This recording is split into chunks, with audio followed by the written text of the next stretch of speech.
يا مرحبا، واللي ما يعرفني اسمي لاوين شيخاني، مصور وحلمي أدخل مجال التمثيل والسينما، ولكن حاليا بديت بفيديوهات قصيرة لكي أروي للعالم من هم اليزيديين.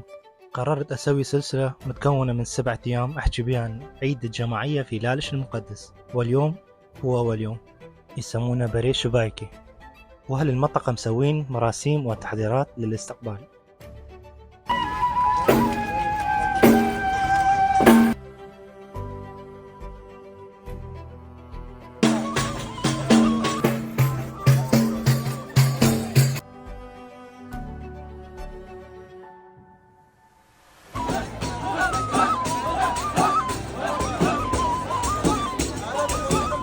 اللي ورايا هسه يسمونه دب وشباب، أقدم آلة موسيقية بالعالم. راح أوفقكم مع الأجواء الكاملة بقناتي على اليوتيوب، اسم القناة لاوين الشيخاني، والرابط راح يكون بالبايو.